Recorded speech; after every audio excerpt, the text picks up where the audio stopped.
Você assistiu hoje no programa Grandes Julgamentos do STF, o processo que revogou a lei de imprensa, criada em 1967. Uma sentença que garantiu a conformidade do texto constitucional de 88 com a realidade atual do país, já que a lei, criada em pleno regime militar, impunha inúmeras restrições e outros dispositivos com regras bem severas que iam na contramão da Constituição Federal.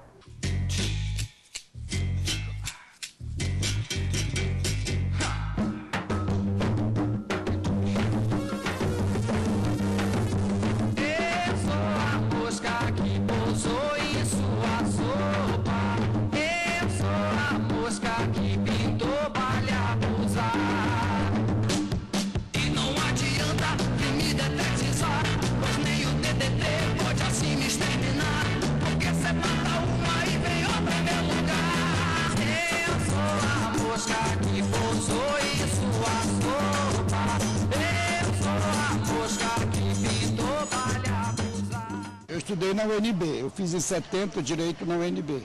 Nós tínhamos visitantes estranhos,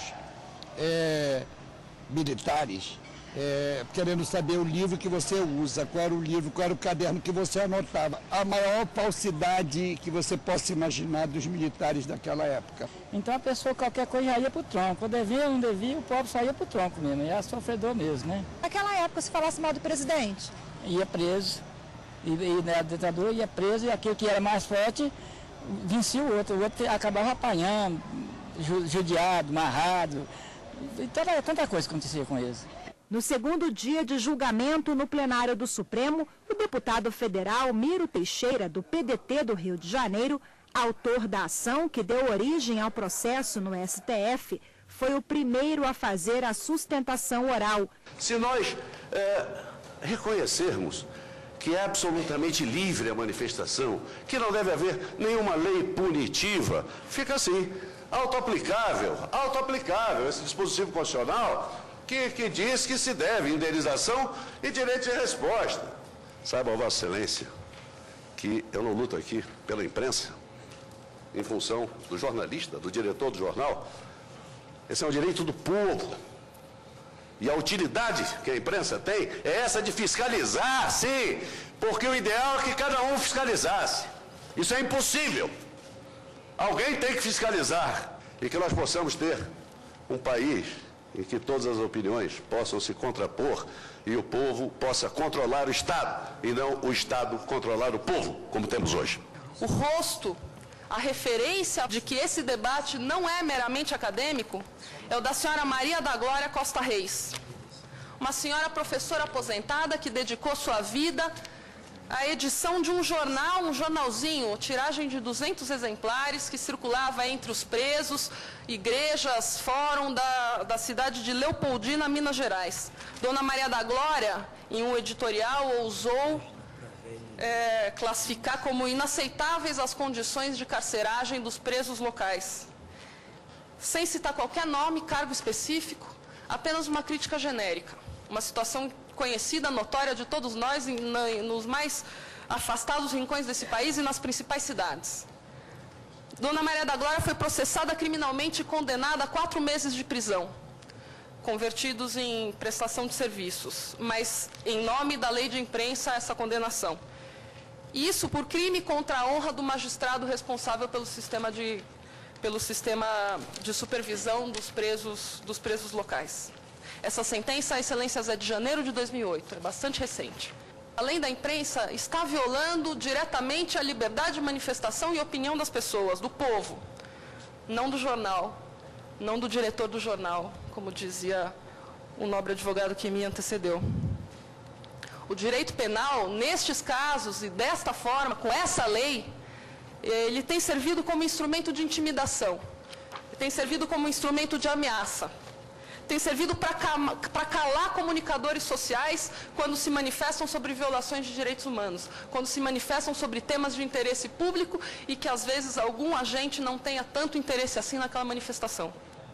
Aqui não é somente o direito de informar, mas o direito de receber informação.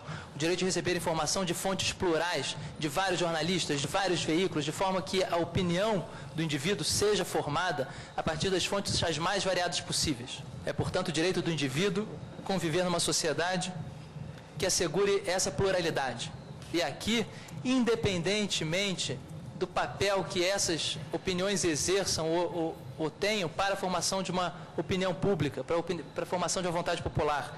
Porque aqui, a restrição à manifestação do pensamento viola a dignidade humana, viola a autodeterminação individual, viola o direito de expressão, viola o direito das pessoas refletirem por si mesmas, viola o direito dessas pessoas de contestarem as opiniões alheias. O que a Associação Brasileira de Imprensa gostaria de registrar aqui é que o restante da lei, que não foi expressamente indicada como inconstitucional, não deve prevalecer, não deve ser mantida. A Procuradoria-Geral da República defendeu a revogação parcial da lei de imprensa. O objetivo final de propiciar o ambiente necessário para o desenvolvimento de um Estado democrático de direito maduro, formado por cidadãos conscientes em instituições sérias, é necessário que o ordenamento jurídico forneça os meios para se garantir a autonomia pública, dando especial proteção ao direito coletivo à informação, em equilíbrio com a autonomia privada, protegendo-se a livre expressão do pensamento e a livre difusão das informações. Uma democracia amadurecida apresenta padrões elevados de livre fluxo de informações e de proteção à intimidade das pessoas, como corolário da dignidade da pessoa humana. Portanto, para que essa Corte Constitucional possa garantir o exercício da cidadania ativa e, por via de consequência, fomentar a participação do cidadão no cenário jurídico-político, deve-se estabelecer com clareza que a proteção à intimidade e à vida privada também são levadas a sério, assim como o direito à informação. Depois das defesas, durante a análise da DPF 130, o principal ponto de discordância entre os ministros era se a Corte decidiria pela revogação total ou pela revogação parcial da lei de imprensa. A principal preocupação dos ministros foi com relação à regulamentação do direito de resposta. Não basta ter uma imprensa livre. Em primeiro lugar, é preciso que ela seja suficientemente diversa e plural, de modo a oferecer os mais variados canais de expressão de ideias e pensamentos aos mais diversos segmentos da sociedade. Em segundo lugar, é preciso que essa salutar e necessária diversidade da imprensa seja plena a ponto de impedir que haja concentração. Situações como as existentes em algumas unidades da nossa federação, em que grupos hegemônicos dominam quase inteiramente a paisagem audiovisual e o mercado público de ideias e informações com fins políticos, não é nada positivo para a formação da vontade pública e para a consolidação dos princípios democráticos. Em outras palavras, a concentração de mídia é algo extremamente nocivo para a democracia. Estamos vendo a imprensa apenas sobre a ótica institucional e, especialmente, nós estamos vendo a imprensa quando confrontada com o Estado ou pelo exercício por agentes públicos das suas funções. Mas a imprensa pode ser destrutiva não apenas em relação a agentes públicos. A imprensa pode destruir vidas de pessoas privadas, como nós temos assistido nesse país. Eu vejo esse tratamento especializado como importante instrumento de proteção ao direito de intimidade e úteis para coibir abusos não tolerados pelo sistema jurídico. E, mais uma vez, volto a frisar, não apenas em relação a agentes públicos. Eu entendo que a liberdade de expressão deve ser a mais ampla possível no que diz respeito a agentes públicos. Mas tenho muita reticência em admitir que o mesmo tratamento seja dado em relação às pessoas privadas, ao cidadão comum. A ministra Ellen Grace também fez ressalvas. Ela pediu a manutenção de artigos que prevêem penas específicas para jornalistas. Não enxergo uma hierarquia entre os direitos fundamentais consagrados na Constituição Federal que pudesse permitir, em nome do resguardo de apenas um deles, a completa blindagem legislativa desse direito aos esforços de efetivação de todas as demais garantias individuais.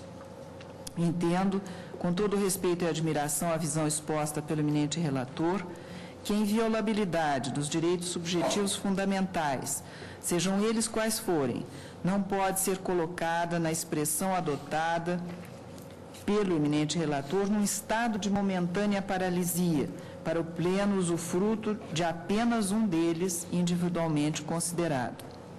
A ideia de calibração temporal ou cronológica proposta por Sua Excelência representaria, a meu sentir, a própria nulificação dos direitos fundamentais, à intimidade, à vida privada, à imagem e à honra de terceiros.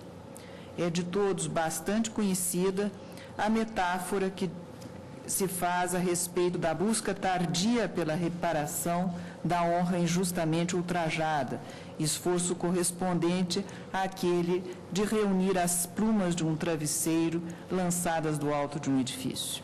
Último ministro a votar, o presidente do Supremo Tribunal Federal, na época do julgamento, ministro Gilmar Mendes, defendeu que os artigos da lei que tratam do direito de resposta deveriam ser mantidos. Nem preciso dizer, é tão evidente que a desigualdade entre a mídia e o indivíduo é patente. A desigualdade de armas de que se cuida. É evidente. Nem é preciso dizer. Se alguém já tentou exercer o direito de resposta, sabe quão difícil é isso. Muitas vezes vem a destempo, quando os fatos já caíram no ouvido completo. Ou tente negociar com um órgão de mídia o direito de resposta. Para correção de fato, não se consegue. Tem-se dificuldade. Quando às vezes se consegue uma contemporização, é uma carta de leitor. A importância do direito de resposta, com a alçada constitucional desde 1934, tem que ser enfatizada no plano institucional, com disciplina adequada, com punição adequada para aqueles que não o garantem. O que diz Manuel da Costa Andrade sobre esse assunto? Noutra perspectiva, não pode desatender-se a manifesta e desproporcionada desigualdade de armas entre a comunicação social e a pessoa eventualmente ferida na sua dignidade pessoal. Sempre colocada numa situação de desvantagem, desvantagem absoluta. Os meios de comunicação social, sobretudo os grandes meios de comunicação de massa, configuram hoje instâncias ou sistemas autônomos, obedecendo a políticas próprias, e cujo desempenho dificilmente comporta as irritações do ambiente, designadamente as da voz e dos impulsos do indivíduo.